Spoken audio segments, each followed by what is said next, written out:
Hello students, good afternoon everyone. कैसे हैं आप सब? आई होप बढ़िया चल रहा है आपका सब कुछ।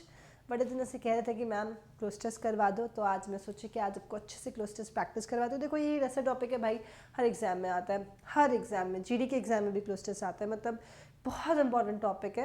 एंड क्लोज टेस्ट इतना इंपॉर्टेंट इसलिए है क्योंकि आपकी रीडिंग भी चेक करता है, आपकी ग्रामर भी चेक करता है और आपकी वोकैब भी चेक करता है। तो इस पर्टिकुलर क्वेश्चन में, मतलब इस पर्टिकुलर सेक्शन में बहुत सारे, मतलब पूरा इंग्लिश आ जाता है। तो इसको प्रैक्टिस, इसको इम्प्रूव करने का यही है कि आपकी वोकैब इम्प्रूव करते रहें, ग्रामर इम्प्रूव करते रहें, साथ साथ में इसको प्रैक्टिस करते रहें, तो ये अपने आप इम्प्रूव हो जाता है। ठीक है, चलो स्टार्ट करते हैं। क्लोज टेस्ट सॉल्व करने का तरीका मैंने आपको पहले भी वीडियोज़ में बता चुकी हूँ, फिर से बता देती हूँ शॉर्ट पे कि क्लोज टेस्ट को आप फिल इन द ब्लैंक्स की तरह सॉल्व ना करें। रीड किया, ब्लैंक को देखा, ऑप्शन देखा, उसमें से जो ठीक लगा पिक कर दिया, नहीं। पैसेज है ये, पहले पैसेज को रीड करो, समझो कि क्या कहना चाहता है, और जब आपको ये पूरी बात समझ में आ जाए कि ये किस बारे में, आपको रीड करने से 70-80% समझ में आ जाएगी बात, तो उसके बेसिस में आप ऑप्शंस को पिक करेंगे। ठीक है, चलिए रीड करेंगे, इस क्लोज टेस्ट को रीड करें ध्यान से, फिर उस पर डिस्कशन करेंगे।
Okay,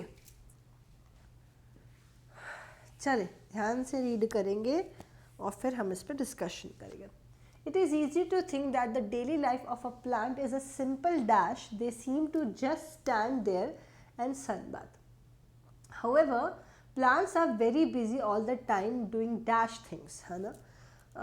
This activity is aimed at surviving the day and dash for the future. बहुत सिंपल लैंग्वेज में पैसेज है। They are continuously working for it. Plants need food to survive. Being dash in the ground means they cannot move around to find food, so they must make their own. They do this by taking water from the soil in dash their roots and a molecule in the air, carbon dioxide, into their leaves, है ना? तो simple सा बचपन, ऐसा नहीं लग रहा बचपन के हम बायोलॉजी का चैप्टर पढ़ रहे। चले देखिए पैसेज को, समझ में आ गया आप सबको, रीड करते हैं। तो it is easy to think that the daily life of plant is simple dash, simple ones, simple ones या फिर वंस। देखो ये वंस का मतलब होता है एक बार की बात है, once upon a time. Ones singular noun है, वन का पॉसेसिव होता है ये वंस, है ना?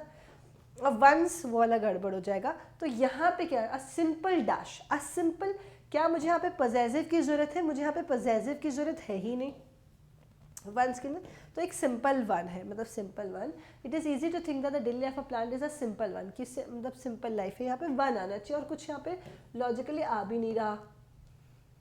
ठीक है, फिर they seem to just stand there and sunbathe. However plants are very busy all the time doing dash things. However, plants are very busy all the time doing much things, very things, any things या फिर many things. क्या answer आना चाहिए? What should be the right answer? However, plants are very busy all the time doing dash things. क्या things?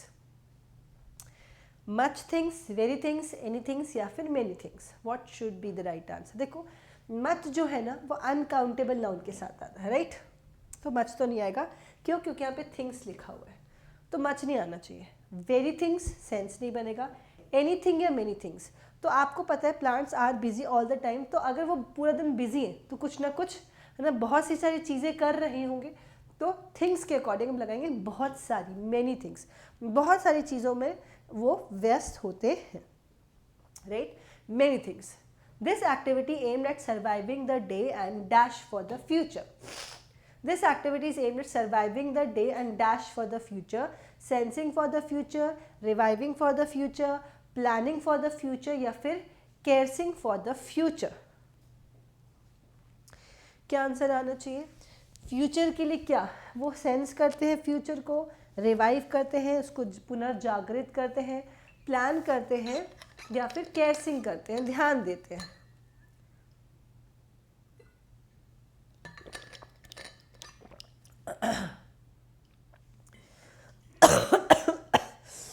भाई ये cold ठीक हो जाए. ठीक है, क्या आंसर आ जाएगा? क्या आंसर आ जाएगा गाइस? वेरी गुड, सबका आंसर सेम आ रहा है. हाँ, तो क्या हो जाएगा? ऑब्वियसली ये हो जाएगा प्लानिंग फॉर द फ्यूचर. तो यहाँ पे और कुछ बचता नहीं, option planning for the future ही हो जाएगा कि भैया ये aimed at surviving in the day, कि भैया आज का दिन चल जाए और आगे का. तो हम प्लांट्स की भी ऐसी सोच है, हम एनिमल्स, इंसान सब की यही सोच है कि फ्यूचर अच्छा हो, सिक्योर रहे, है ना. Planning for the future.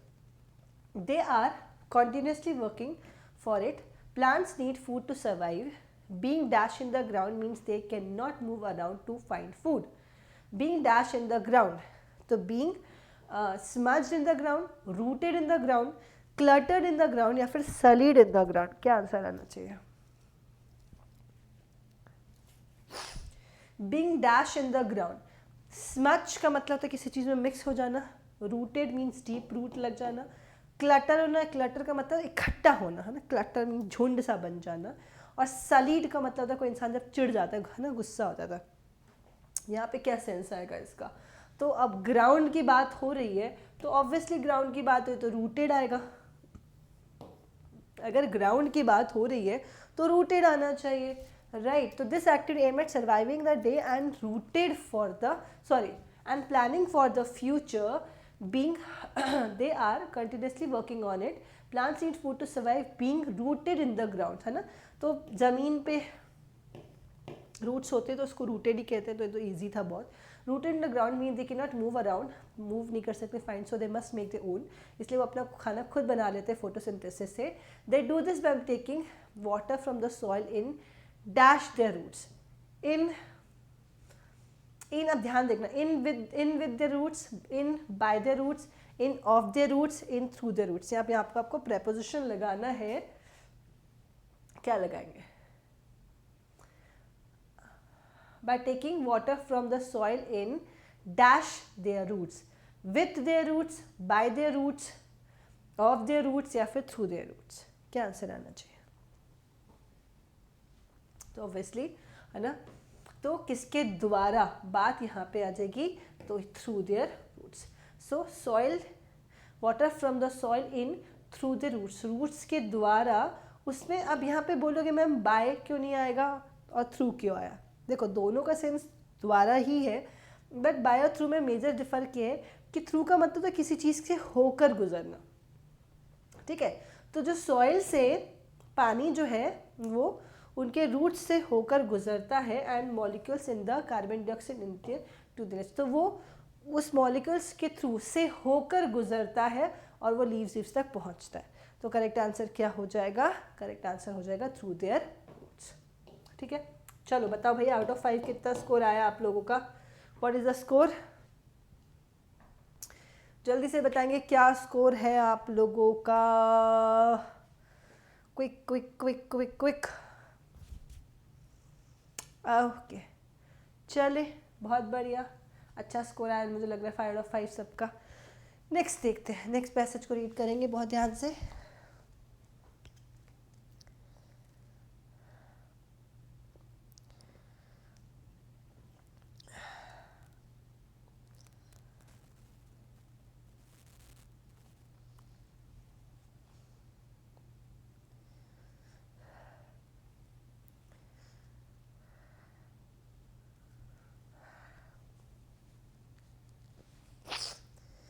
चले जी, बताएंगे.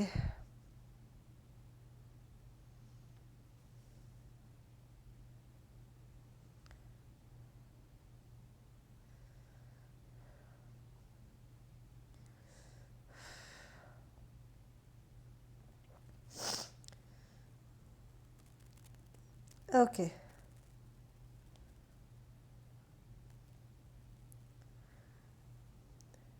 Is it done, guys?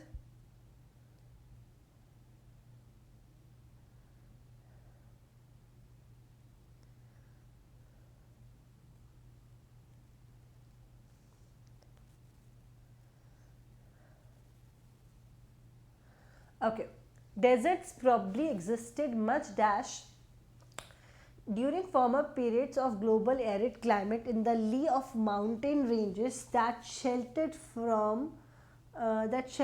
them from dash or in the center of extensive continental regions. है ना, deserts की बात हो रही है. However, this would have been primarily before the evolution of angiosperm, which are dash as seed producing plants. Only a few primitive plants which may have been dash of ancient desert vegetation occur in the present day desert. One dash is the bizarre conifer relative Tamboa in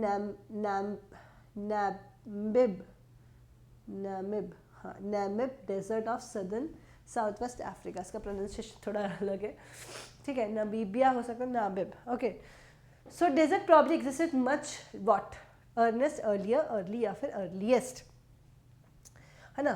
तो much मैंने आपको सिखाया था, much जो है much किसके साथ use किया जाता है, मच कंपैरेटिव डिग्रीज के साथ यूज़ किया जाता है. मच अर्लियर आपका हो सकता है आंसर, है ना, much earlier. During former periods of global arid climate in the lee of mountain ranges that sheltered them from dash, तो shelter them from birds, rain, brush या फिर animals. क्या आंसर आना चाहिए? That sheltered them in the lee of mountain ranges that sheltered them from dash or centers of extensive continental region. तो ये यहाँ पे global arid climate in the lee of mountain ranges, तो वो उनको शेल्टर करता था किससे, बर्ड से, रेन से, ब्रास से या एनिमल से. तो यहाँ पे बात किसकी हो रही है ना, एरिड क्लाइमेट की, मतलब सूखा. तो क्या होता है, डेजर्ट क्या होता है, उसको हम बोलते हैं रेन शैडो एरिया में. जैसे यहाँ पे पहाड़ है, बादल आए, टकराए, कहीं पे बारिश कर दिए, अब यहाँ तक पहुँचे नहीं इस तरफ में, यहाँ पे डेजर्ट सूखा हो जाता था. नहीं, तो ये वही वाली बात हो गई. So, during former periods of global arid climate lee mountain ranges that sheltered them from rain, है ना, तो वो shelter कर देते हैं उसको rain से, और in center of extensive continental region. However, this would have been primarily before the evolution of angiosperms, which are dash as seed producing plant, which are dash characterized, summarized, presented या फिर mandated, which are what as seed producing plants, characterized, summarized, presented या फिर mandated. क्या होगा, अब देख के पता चल रहा है, this would have been primarily before evolution of angiosperms की बात हो रही है, which was dash seed producing plant. तो उनको हम क्या करेंगे, प्रेजेंट कर रहे हैं, मैंडेटरी कर रहे हैं कि भैया मैंडेटेड है, ठीक है, समराइज कर रहे हैं किसी बात को, या फिर उसका कैरेक्टरिस्टिक्स बता रहे हैं, है ना. तो यहाँ पे क्या बोल रहे हैं, सीड प्रोड्यूसिंग प्लांट. तो सीड प्रोड्यूसिंग क्या है, उसकी कैरेक्टरिस्टिक्स है ना, उसका फीचर है. तो एंजियोस्पर्म्स कौन से होते हैं ना, एंजियोस्पर्म्स होते हैं सीड प्रोड्यूसिंग प्लांट्स होते हैं. तो उसको कैरेक्टराइज किया जाता है, which are characterize as seed producing, इनको सीड प्रोड्यूसिंग प्लांट्स कहा जाता है, बुलाया जाता है. जैसे भी only few primitive plants which may have been dash of the ancient desert vegetation. Only a few primitive plants which may have been dash of ancient desert vegetation which may have been part, bit, slot या फिर task of ancient desert. क्या होगा guys, क्या होगा,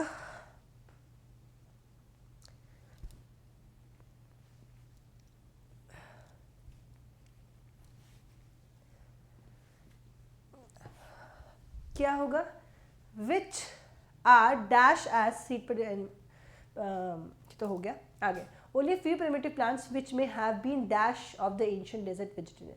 तो ancient desert vegetation का क्या हिस्सा रह चुके हैं, उसका कोई स्लॉट था, उसका कोई बिट था या उसका टास्क था.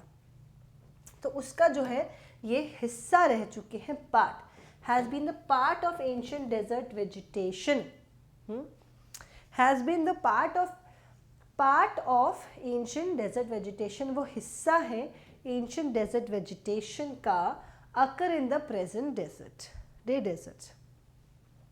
One dash is the bizarre conifer relative Tamboa. One dash, अब वन क्या है? ये एग्जाम्पल है, साइन है, इंस्टेंस है, या फिर सिग्नल है. क्या हो जाएगा? वन एग्जाम्पल, साइन, इंस्टेंस या फिर सिग्नल. तो यहाँ पे अगर हम देखें तो यहाँ पे कोई किस्सा नहीं बोलेंगे, एग्जाम्पल ही बोलेंगे. उसका एक एग्जाम्पल है ये वाला तांबुआ वाला, राइट. सिंपल सा था ये, तो बड़ा सिंपल सा पैसेज था.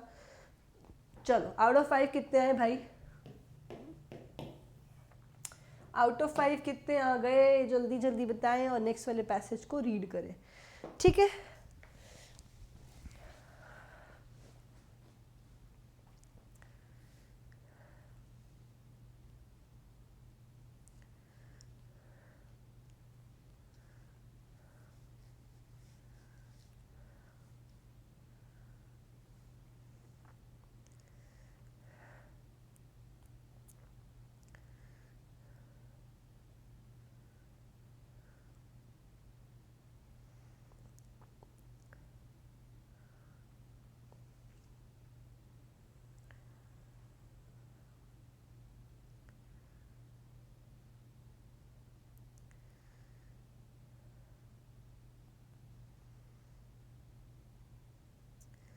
चलो जी,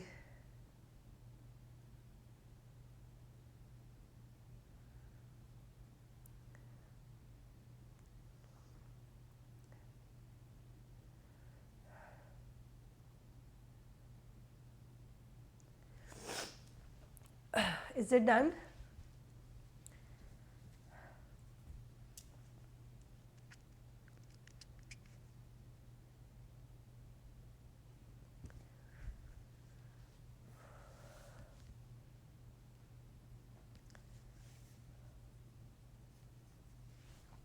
There are so many myths about the dash impact of milk on health, है ना. Changing how much milk can you drink because of dash myths may mean you are unnecessarily restricting this dash nutritious drink. Australians often restrict dairy food when they try to dash weight, believing them to be fattening. Okay. While dairy products naturally contain fat, there are many reduced fat products dash. ठीक है, solve करें. चले गए, आज हालत ठीक नहीं लग रही है. ओके, देखते हैं, है ना. So there are so many myths about the dash impacts of milk, about the negative impacts, kind, welcoming, impolite. तो पैसेज को देख के रीड समझ रहा कि अननेसेसरी रिस्ट्रिक्शंस है, ये है वो है. मतलब कि मिथ है कि मिल्क के बारे में कि कुछ ना कुछ नेगेटिव इम्पैक्ट है हेल्थ पे, है ना. आजकल सब चल भी रहा है, लोग बोल भी रहे, तो सेंस यहाँ पे नेगेटिव ही आएगा. अगर बात पॉजिटिव, पूरे पैसेज में मिल्क को लेके नेगेटिव वाले पे ही बात किया कि नेगेटिव इम्पैक्ट है, ये है वो है, तो नेगेटिव इम्पैक्ट ऑफ मिल्क बोला है ना. नेगेटिव इम्पैक्ट ऑफ मिल्क बोला है. Changing how much milk you drink because of dash myths में मीन यू अननेसेसरी रिस्ट्रिक्शन, है ना. तो आजकल वीगन और ये सब चीज़ें चल रही हैं, तो लोग दूध वगैरह पीना, सब दूध से रिलेटेड डेयरी प्रोडक्ट्स छोड़ रहे हैं. तो वही वाला changing how much milk you drink because of dash myths, those myths, this myths, these myths या फिर दस मिथ्स. क्या आना चाहिए आंसर? गाइस, क्या आंसर होना चाहिए? हाँ, तो मिथ्स है ना. मिथ्स प्लूरल के लिए आएगा, दस और दिस तो होगा नहीं. दोज मिथ्स या दीज मिथ्स, तो ये मिथ्स अभी हम इसके बारे में अभी बात करें तो दोस्त तो नहीं ना, दीज मिथ्स आएगा. इन मिथ्स के बारे में may mean you are unnecessary restriction this dash nutritious. इसका मतलब फालतू आप इस मिथ में बिलीव करके ये न्यूट्रिशियस ड्रिंक को आप एक तरह से क्या कर रहे हैं, ठीक है. ये क्या हो रहा है? Restricting this invisibly nutritious drink, highly nutritious drink, suddenly nutritious drink या फिर नॉमिनली न्यूट्रिशियस ड्रिंक? क्या होगा गाइस? क्या आंसर आ जाएगा?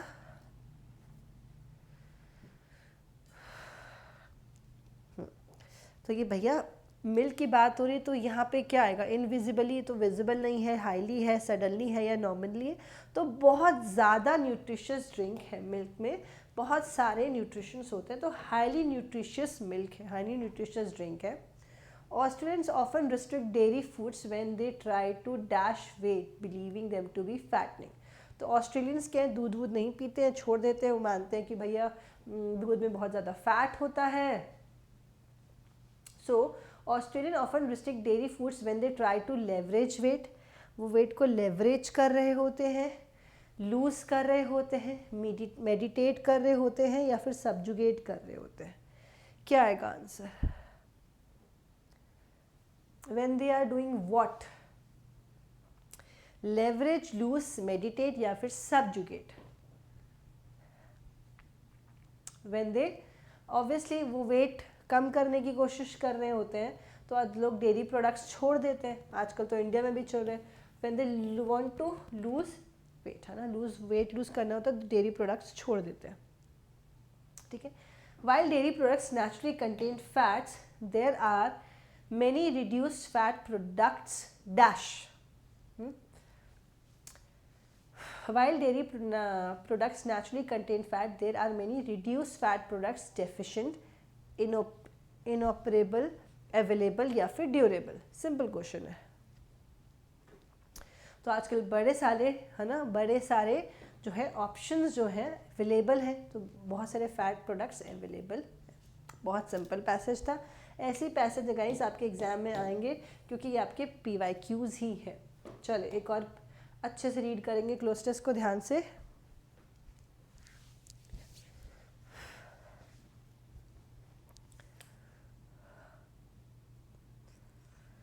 Okay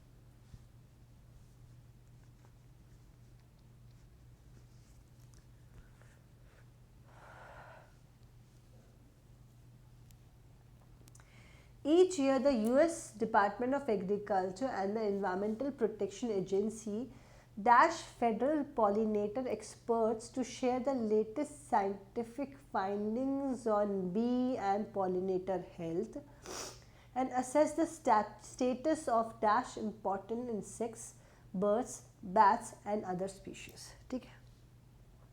One clear dash from this year's meeting was that climate change dash a new and formidable stressor for bees, potentially amplifying previously known issues in ways that scientists can't yet dash but need to prepare for. ठीक है, okay चले अब इस पर discussion चलता है। तो each year the US department of agriculture and environmental protection agency dash federal pollinator experts, roast करते हैं वो लोग, मैंडेट कर दे किसी चीज़ को, अकॉस्ट कर देते हैं, होस्ट कर देते हैं, है ना। तो एग्रीकल्चर जो एनवायरमेंटल प्रोटेक्शन इस बात को, ठीक है, होस्ट करता है फेडरल पॉलिनेटर एक्सपर्ट्स। तो उनको होस्ट, है ना, जब हम कोई पार्टी होस्ट करते हैं या फिर कोई मीटिंग होस्ट करते हैं, उनको इनवाइट करते हैं, उनको बुलाते हैं और बताते हैं कि भैया शेयर करो अपने लेटेस्ट साइंटिफिक फाइंडिंग्स, आप कुछ इन्फॉर्मेशन दीजिए लोगों को वगैरह वगैरह।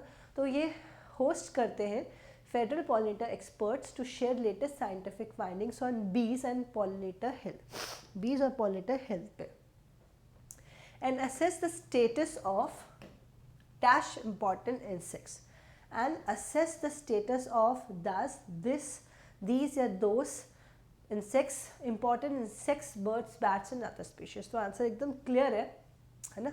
तो यहाँ पे प्लूरल नाउन है तो क्या आना चाहिए, दस, दिस, दीज या फिर दोज। तो दस और दीज तो गया, और ये हाँ एग्जाम्पल दीज और दोज में फ़र्क है। दोज होता है कोई चीज़ जो दूर है वो, और दीज मतलब ये, है ना। तो यहाँ पे जब लिखा ही हुआ है तो हम दीज लिखेंगे, सामने लिखा हुआ है, ऐसा तो नहीं कि किसी के बारे में बताया वो वाले, नहीं, लिखा हुआ आंसर ये दीज इम्पॉर्टेंट, ये वाले जो इम्पॉर्टेंट इंसेक्ट्स हैं, बर्ड्स हैं वगैरह वगैरह। ठीक है, one clear dash from this year's meeting was, one clear dash from this year's meeting was a climate change, one clear thesis, standard, takeaway या फिर diffidence। तो यहाँ पे क्या आना चाहिए, from this year's meeting was a climate change।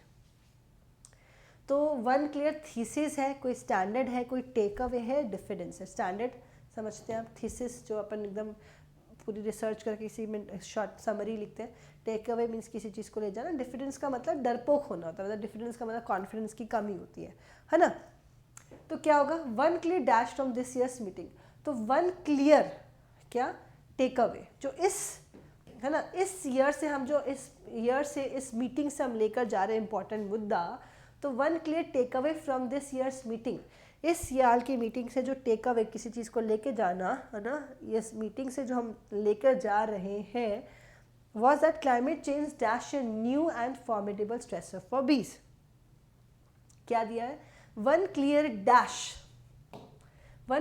takeaway from this year's meeting was that climate change was becoming a new and formidable stressor for bees। क्या answer आएगा,